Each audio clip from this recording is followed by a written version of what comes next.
The ponies of Equestria couldn't have asked for a more beautiful morning.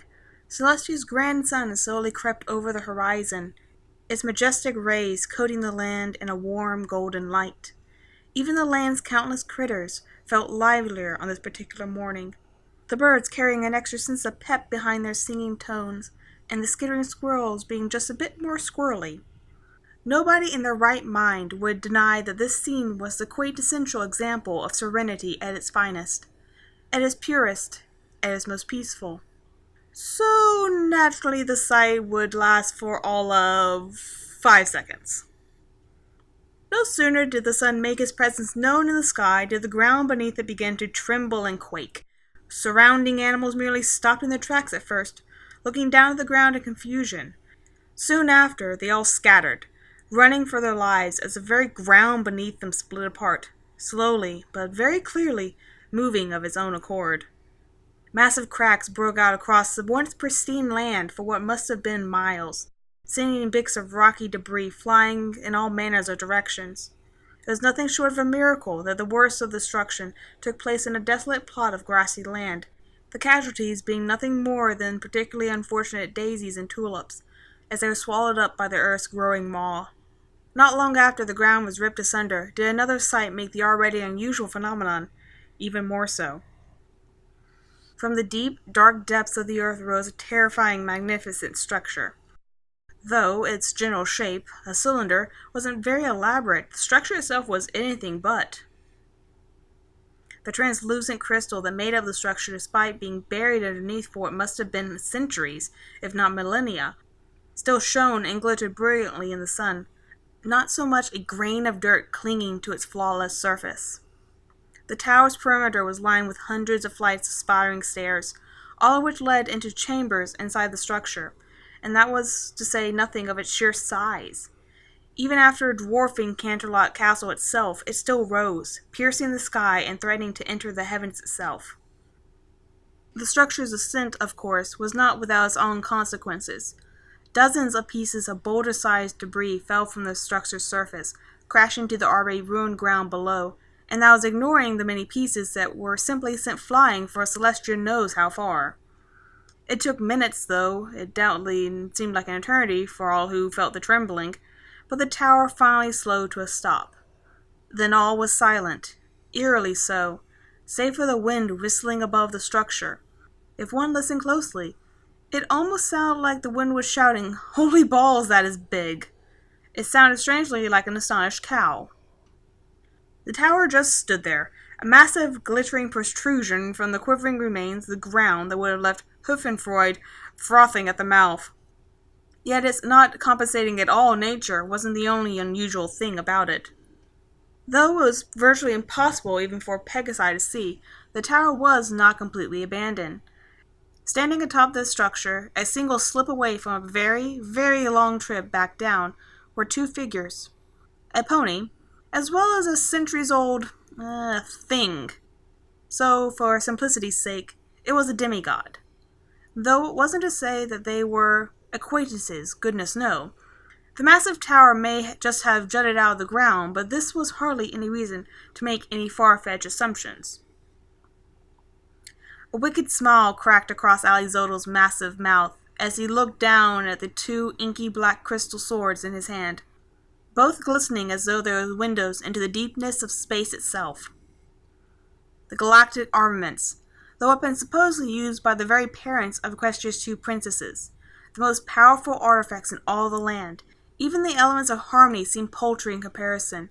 With them, he could completely wipe out any and all who opposed him, ruling Equestria with an iron fist.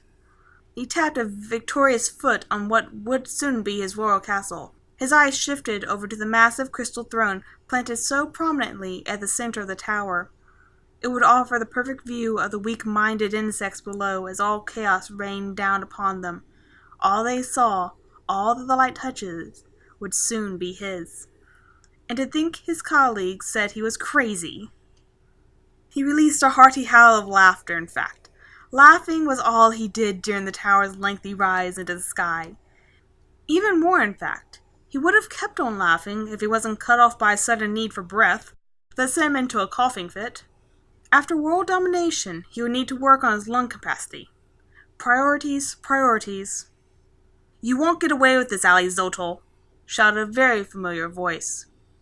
Releasing another sinister chortle, Alizotl turned his attention toward the brown Pegasus, dangling helplessly above a tank of flesh-eating piranhas that also ended up there with them, somehow. Oh, how many times had he heard the same phrase, word for word. He would almost miss it in a ways. Almost. "Aha! That is where you're wrong, Miss Daring-Do," Alizotl taunted, pointing a sword toward the bound mare. "As lovely as our time was together, the day has finally come where victory is mine. What a shame that you will not be around long enough to witness my reign over this land." Slowly, Daring was lowered toward the eager piranhas via a mechanism located somewhere.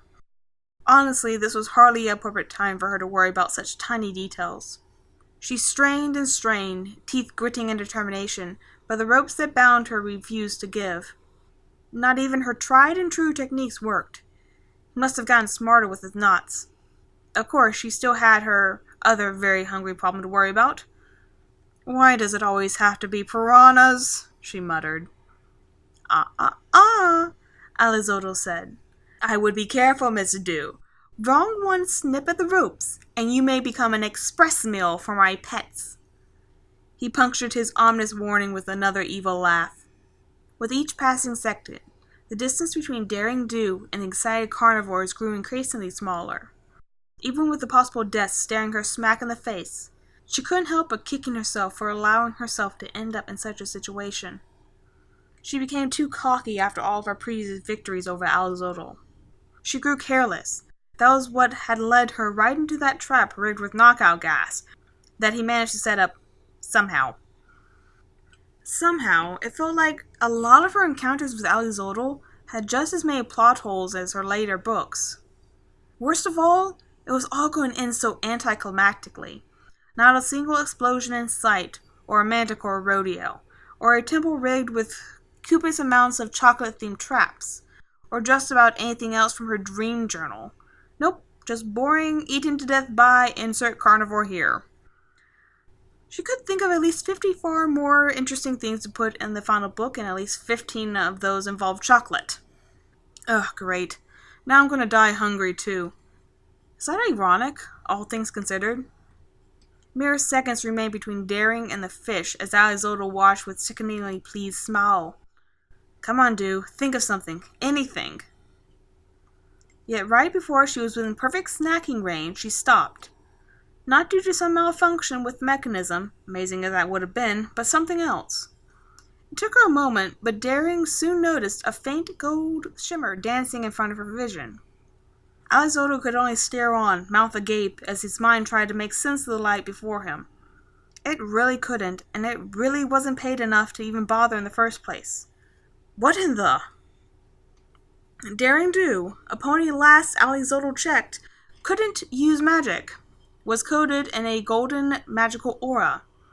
She was raised back to a safe distance, much to the chagrin of the hungry piranha, before another magical glow, this one a deep blue, wrapped around the rope.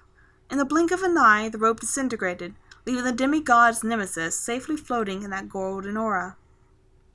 Alizotl had to admit, it wasn't for the fact that she looked just as shocked and confused as he did, as she was safely lowered to the solid ground. He would have just assumed that she, once again, pulled some kind of miracle directly out of that rabbit-foot-filled flank of hers. Seriously, it wouldn't have surprised him in the least. "Well, what do we have here?" The attention of both rivals were drawn toward the voice. In near perfect sync, both of their mouths dropped straight to the floor. Coming to a graceful landing atop the massive tower was the Sun Princess herself, Princess Celestia. Followed shortly behind her was her younger sister, Princess Luna. Alizotl felt his throat run dry as he stared at the regal sisters. He had to be honest. He never met either princess before, let alone so up close. Heaven knows that was an encounter that he simply would not want to write home about. He made it a very deliberate point to keep his searches for the world's powerful, long-forgotten artifacts on the quiet end for that very reason. It was at that very moment, with the princesses eyeing him with chillingly strong glares, that the demigod realized that perhaps summoning a structure that could have been considered excessive even for a galactic ruler in the middle of a wide open field probably wasn't the quietest way he could have gone about doing things. It was all at that very moment that he felt a very distinct feeling in the pit of his gut. This very same feeling that came about when he heard the telltale sign of another ancient temple crumbling around his ears. The unmistakable feeling of dread. Somewhere, at some point in time, he had made a terrible, terrible mistake. Maybe he was getting out of his sarcophagus this morning. Yes, that seems about right. Gulping down a nervous lump in his throat, Alizodel locked eyes with the Sun Princess. Very unamused gaze, while her sister tended to the slightly dazed archaeologist. Daring Do struggled to stay on her hoofs, the blood still rushing from her head back to the rest of her body. Luna, helpfully, offered support for her to lean against. "Are you injured?" she asked. Shaking her head, Daring managed to get rid of most of the dizziness that plagued her. I don't think so. Thank you, Princess." "Not necessarily what you were expecting for your next book, is it, Miss Yearling?" Luna asked with a playful wink. Daring clutched her head, pulling her hat over her eye as an undeniable headache made its presence very known. You have no idea," she groaned. "I'm going to need about 4 glasses of wine after all of this." Luna did not have a chance in the world to contain the snicker that escaped her lips. "Only 4? Well, aren't you quite the lightweight?" For the shortest of seconds, Daring Do sent a seething glare toward the teasing princess. "Well, excuse me, princess. Not all of us are blessed with a liver by the lead-based gods. Do you seriously think that I can organize these expeditions when I'm drunk?" "You mean the same one that sends you halfway around the globe to dirty old temples that no pony else in their right mind would dare visit rather than, say, settle down with a nice stallion and go for that mythical 5th glass? Those expeditions?" Daring Do paused, then blinked. I know you just saved my life, but I really don't care for you right now. Besides, don't you think we have bigger things to worry about?" She gestured toward the demigod, having a stare-down with Celestia. Luna only waved a nonchalant hoof. "Oh, I wouldn't worry about that. I think my sister can handle this. Though I must admit, I do feel rather bad." Daring only arched a confused eyebrow. "Why's that?" Luna chuckled, an oddly sinister chuckle. "Oh, I just believe it's a natural feeling one has when observing a massive train wreck." Alizotel's gaze never left Celestia's for a second. It seemed that her sister would stand aside for now. He wasn't going to complain about that. Everything, for all intents and purposes, was still in his control. For some odd reason, though, he couldn't stop hearing that sounded like billowing train horns, accompanied by an ear-rending sound of screeching brakes. Oddly specific. He probably needed to get his ears checked. "So, Celestia," he finally said, "what unfortunate events have brought you to me?" A quick snort left Celestia's snout. "Unfortunate? Seems like a rather weak word in light of recent events." She rapped a quick hoof on the crystal tower. "I was just busy enjoying my morning tea when suddenly this lovely thing popped out of the ground." Another "Honestly, it wouldn't have been that bad, but, unfortunately, it blocked my favorite view of the countryside, so I only see it appropriate to see what all the fuss was about." Wearing a mask of confidence, Alizodel chuckled. "And you are about to find out," he said in a threatening growl. "I suppose it's only a matter of time before we finally cross paths." Celestia only arched a single cautious eyebrow. "Yes, I suppose it was, Mr. And just like that, Alizodel's mask shattered, his eyes growing wide in disbelief. Against his barely functioning brain's better judgment, he opened his mouth to say something, but only confused, shocked sputters left his gullet. You aren't serious, are you?" he finally forced out. He gestured toward himself as though presenting a piece of furniture on the showroom. "Alizotel," he finally said. doing nothing to change Celestia's confused expression. Sighing, he begrudgingly continued, "The most powerful demigod to exist. Conqueror of all life that has ever was, is, and will be." Still nothing, he heaved an annoying grunt. His next words came with a very clear sign of disgust. "The villain from the Daring Do books." And that did the trick, because of course it did. "Oh, so that's how you pronounce your name?" Celestia asked, genuinely curious. "Interesting. Luna and I simply started to call you Schnitzels." One eye twitch. That was the only thing that betrayed his otherwise stone-faced visage. Flabbergasted, as fun as a word as it is, was nowhere near strong enough to describe the feeling rushing through his mind. "What?" That was all that he could say. Not necessarily a question, or a statement, or a sign of confusion, but still just enough to express his utter disbelief. Not even Daring Do, with her countless taunts, ever disrespected him so blatantly. "Could you stop calling me that, then?" Celestia tapped her hoof on her chin and pondered the question. "Well, I could, but we've been calling you that for such a long time, and I already started to forget how to pronounce your real name." Another more severe eye twitch. "It's Alizol, and I've forgotten." Alizotl could only blink, not because he was lost for words, but because it was literally the only visible action his fleeting mind could allow. "Oh, don't take it so harshly," Celestia reassured. "I've heard from many Griffin ambassadors that Schnitzel is quite the delicacy in their kingdom. You should feel honored." In all likelihood, Alizotl could have, and would have just stood there far too confused to form simple thoughts, let alone comprehend sense to move. Thankfully, he managed to remember why he was there to begin with, and more specifically, he remembered the weapons in his hands. The only thing that could easily best the princesses, even in their prime, maybe, and just maybe, even help him regain his lost dignity. "Ha! No matter!" he exclaimed, pointing the swords toward the princess. "With the powers of the galactic armament, all will soon know my name." As soon as he spoke the name of the ancient artifacts, both Celestia and Luna visibly perked up, their eyes lighting up with what Alizotl swore was full-like glee. "Oh my goodness!" Celestia breathed out, though barely containing laughter, completely disregarding Alizotl's threat, and really just disregarding Alizotl. She looked back toward her sister. "We really did name them that, didn't we, Luna?" Luna, still smiling, quickly shook her head. "Oh, do not even try to pin that ridiculous name on me, Atia. If I recall correctly, you were the one who decided on the name." "Yes, but you agreed with me." "Huh, hardly. You etched the name and the naming stones without my knowing." Celestia blinked. Luna made a very strong argument there. "Well, in that case, perhaps you shouldn't have taken your eye off me." Celestia punctuated her little rebuttal by sticking out her tongue in a teasing, not very princess-like fashion. As the sisters bantered, Alizotl and Daring Do could only switch back and forth between the two, not entirely certain what to make of anything anymore, let alone what they were even doing there at that point.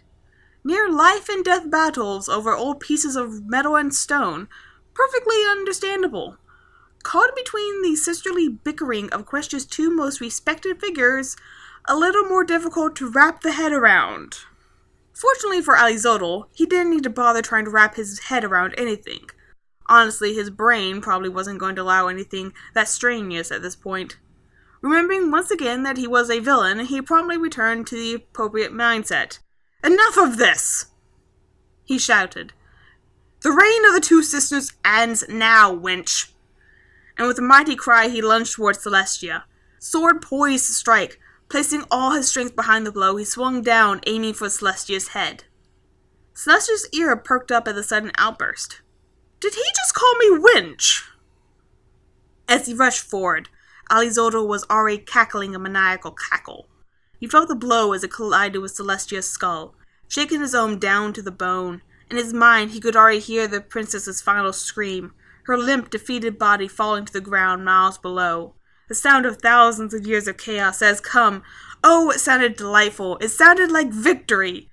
It sounded like a very loud, very distinct, very non-threatening squeak.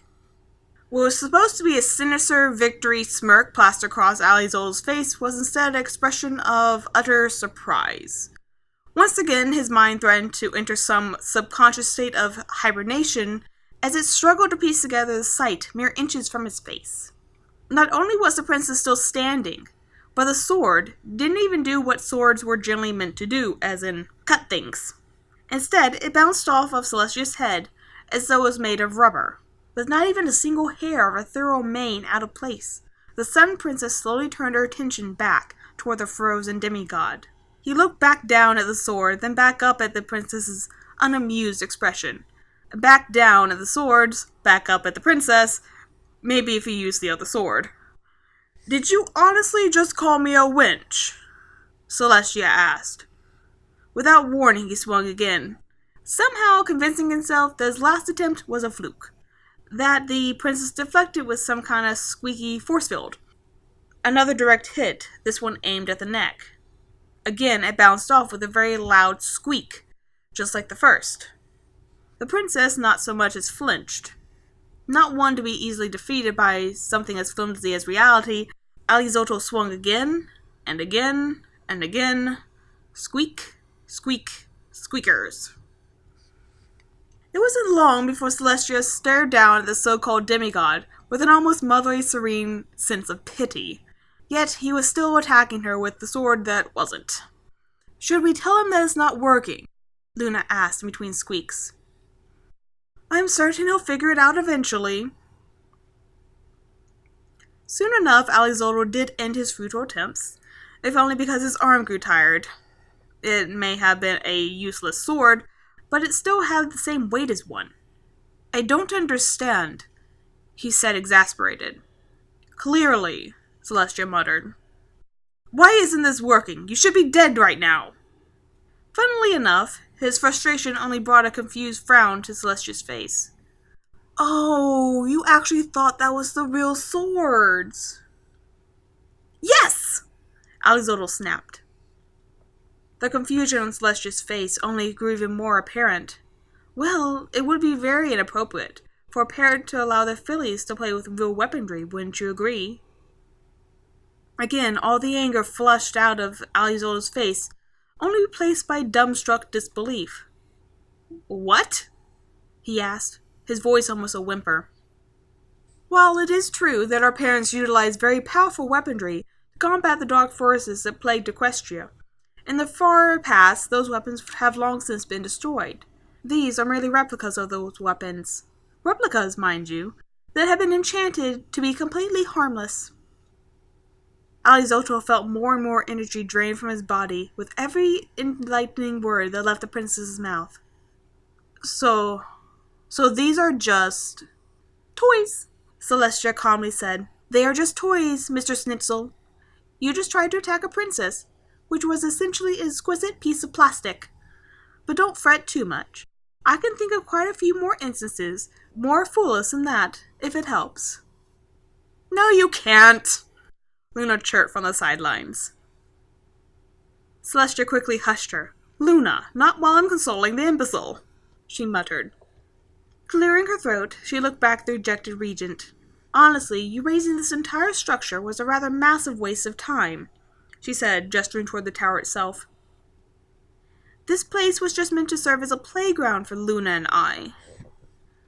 It seemed that no matter how low Alizol's spirits were, he heard something that just made him plummet even lower. "What?" But where he felt despair, Daring was simply shocked. "No way!" she breathed out. "You mean your parents built this whole place just for you two to play around in?" Celestia simply chuckled. "Well, our father did." "What the hey was he doing? Compensating for something?" Silence. Celestia simply coughed awkwardly into her hoof. Seconds later, Daring's eye went wide with disturbing realization. "Oh." Celestia slowly nodded. Yes, our mother always did have, interesting stories to tell about him. She did have a point that father was always spoiling us. She glanced at the gaudy throne placed so prominently in the top of the tower. He even gave us a little throne to play around in, and to fight over.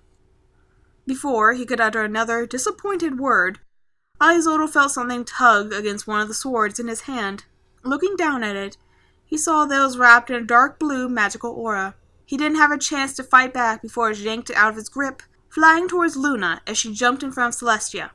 "I am the great and powerful Schnitzel!" Luna exclaimed, levitating the sword in front of her, ready for combat. "The throne is mine! Your reign of benevolence has gone on far enough."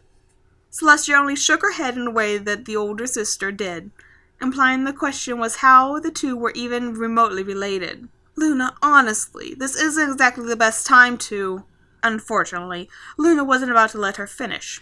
Squeak. The elder alicorn somehow contained her composure, even after taking a squishy sword to the snout. "Please, Luna, the stability of Equestria is—" Squeak. "Can you at least wait 15 more minutes?" Squeak. Finally, Celestia only sighed. "If I play with you, will you start taking this a bit more seriously?" Luna nodded, and with a flash of her own magic, Celestia snatched the other's sword out of Alizodel's hands before shooting Luna her own playful smile. "Then prepare to submit to your master cave." "And that is definitely going in my next book," Daring Do muttered, scribbling the lovely line into her notepad. Both now properly armed, Celestia and Luna battled it out as though it was nearly 1900 years ago. Their clashing caused the tower to explode in a wild, uncontained maelstrom of giggles and squeaky fury. As they battled, Alizodel only stared, equal parts perplexed, interested, and painfully confused. His brain had officially signed his resignation form, packed his suitcases, had caught the train to the land of sensible dilemmas, leaving him to piece together the particular site for himself. He wasn't succeeding. "Hey, that's not fair!" Celestia called out through her laughter. "I caught your leg." "'Tis but a flesh wound, sister," Luna replied, fake wobbling on her 3 good legs. Alizodel, the most powerful one of his kind, felt disarmed, distraught, and undoubtedly disrespected, finally realized where his place was in the world and promptly decided to cut his losses. While the princesses were distracted like a pair of foals with a ball of yarn, he quietly tiptoed toward the staircase, leading down and out of the tower. Though just as he felt as though freedom was in reach, he suddenly found it much harder to move, though it likely had to do with the golden aura encasing his vision. Alizodel preferred to believe that his shame was so strong that it made him stop in his tracks and levitate him back toward the Sun Princess to repent. Demigods could only dream. Now, Celestia said in her textbook motherly tone as she brought the demigod toward her. As much fun as this lovely nostalgia trip was, I believe it's time we have discussed some much more pressing matters. Celestia dropped her toy sword, that loving smile of hers replaced by a chilling, fierce glare, unmoving and unblinking as she stared straight into Alizodel's very being. He could do little more than stare back, struggling to find the words to speak. "What is there to discuss?" he weakly asked. "I have done no harm." "Now, I wouldn't say that. Need I remind you of your grand entrance? Even ignoring the weather patterns that you have no doubt altered, not even I know how long it would take to bring the surrounding land back to its former state." "Yes, but—" "Not to mention the massive tremors that must have been felt for miles. While I'm certain the most fortified cities such as Manhattan have sustained minimal damage as well, I shudder to think what will become of the smaller villages. Even Canterlot took a rather heavy hit. It would cost quite a bit to repair it all." But it was all... "Oh, goodness, and that is to say nothing of the endless paperwork and questioning I'll have to conduct with. Ever since Twilight's new crystal home sprouted from the ground, I could name dozens of individuals and organizations that would just love to know why a structure such as this was buried underground within dangerously close proximity to major cities. I'd be fortunate if this wasn't an international incident. I'm going to have to put all of my personal plans on hold. So yes, thank you for that." "Well, I'm certain that a princess of your caliber could easily—" "Oh, and you did call me a wench. A petty thing, perhaps, given that you also attacked me, but at this point, why not throw it all into the pile of charges?" Alizodel wanted to say more in some pitiful attempt to save himself, But any words that he wanted to speak were stuck behind the massive lump of fear in his throat. "So, what then?" he croaked out. He honestly had no clue how things could become any worse. Celestia tapped a contemplative hoof on her chin. I believe... Yes, 500 years in the dungeon would suffice. The demigod's pupils were reduced to mere pinpricks. What? And things just became worse. All the while, Daring Do just watched on, taken aback by the sudden sentencing, though not terribly distraught. Not much skin off her back, honestly. She still had to figure out how she was going to fit all of this in her next book. Though, speaking of which, there was one thing that bothered her. Wait, Princess Celestia? She called, running up to the princess. Celestia turned toward the young adventurer. Yes, my little pony? Well, not trying to vouch for Alizodel or anything, but who am I going to write about? I mean, compete with now? Adventures will kind of get boring without someone to race against ya. That, and her stories really needed an antagonist. Celestia stared off into the distance and pondered that. I suppose you have a point. It wasn't long before her eyes lit up. Ah, yes. Gesturing for Daring to lean in, Celestia spoke at a whisper. Well, you certainly didn't hear this from me, but there's supposedly a gang of diamond dogs sticking around in ancient Hypathian catacombs. Perhaps there's something of interest there. Daring couldn't help but frown. Diamond dogs, huh? Better than nothing, I guess. Well, she thought, I guess this is one way to wrap up the Alexodal arc. With that crisis resolved in a very interesting way, Celestia turned toward the tower steps with her new load in tow. Now come along, Mr. Schnitzel. Your sentencing doesn't officially begin until you're nice and comfortable within a cell. 6 sets of frantic hoofs galloped across the cracked and ruined plains near the Canterlot. Ever since the tower's sudden appearance, it was a mad dash for Twilight to gather the others and race toward the disturbance, before things could get any more out of hoof, if that was even possible. A sense of unease weighed down heavily upon all of them, and only grew worse as they neared the massive monstrosity. Who do you think's responsible? Applejack asked. Discord? Twilight quickly shook her head. No, as destructive as this is just far too not chaotic for him. I just hope we're not too late, Rarity said. Rainbow could only stare up at the mess that had become the sky. Aw, man, she moaned. It's going to take forever for the weather team to fix the clouds here. 5 pairs of annoyed eyes immediately snapped to the Pegasus. What? Shaking her head, Twilight focused on the task at hoof. Even though it felt like they all arrived as quickly as they could, it still felt like it took far too long. Thankfully, an entrance at the massive structure lay there for them, clear as day. They just needed to figure out who was behind it all. Before they could reach it, however, they all skidded to an immediate stop when they spotted figures exiting out of the very same entrance. Whatever apprehension they felt, though, was quickly replaced by relief when they spotted Celestia and Luna. However, they were still confused as to 2 other figures with them. Specifically, the all-too-familiar demigod floating in Celestia's magic. Alizodel? Twilight asked, justly confused.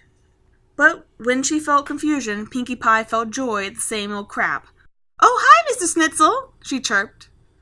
Of course, Rainbow Dash only had her eyes on one particular pony, lighting up as soon as she saw her. Hey, Daring Do! Before the adventurer could even get through her required eye roll, Rainbow was already in her face, practically salivating as she assaulted Daring's senses. Aw, man, I bet you were here from the very start, weren't you? And Alizodel was all like, you wouldn't stop me this time, Miss Do, and you were all like, that's where you're wrong, and you had this massive fight, but oh no, the big baddie managed to activate whatever the hey this thing is, but you stayed totally cool and chill and managed to wipe his butt, and it was all so awesome. Well, am I right? Am I? Daring opened her mouth to answer, but an optimistic side immediately took hold, twisting her mouth into a shy smile. Well, yeah, she quickly said. You're totally right. But, could you do me a favor? Daring pulled out a notepad and pencil from underneath her hat. Could you say all of that again in more detail? As Celestia continued on with her newfound prisoner, Alizodel still couldn't take a hint and just stayed quiet. Are you certain that 500 years isn't a bit harsh? Oh, I don't know, Celestia calmly replied. Couldn't I say the same about wanting to slay 2 of Equestria's princesses? Isolde wisely didn't respond to that. Besides, you've been around for quite some time. 500 years should be nothing to you. Princess Celestia. Celestia slowed to a stop as Twilight ran up to her. Oh, hello, Twilight. We all came as quickly as we could. What happened here? And what's Isolde got to do with it? Celestia's lips stretched into a playful smile. Oh, well, he and I shared some words. One of us did something that we would now regret, and now he's going to spend some time thinking about what he's done. Hardly anything unusual, said the princess, standing right in front of a massive crime against nature. Twilight couldn't say that she exactly understood what that was supposed to mean, but she assumed that things were under control. So, do you need us for anything? Celestia stewed on that for a moment. Nothing particular, no. Though I do suppose you could lower this tower while I tend to Schnitzel. Luna can help you with that. Twilight looked over toward the Moon Princess, only to find her playing with two oddly squeaky swords floating in her magic. She looked back toward Celestia, who was already continuing toward Canterlot. Did she call him Schnitzel? As young Alicorn stared at Celestia, finally realizing that they were all about 30 minutes too late for whatever just happened, Applejack walked up next to her. Applejack, Twilight calmly called. Yeah? I'm curious. What day is it? Tuesday, I reckon. A short pause. Of course it is.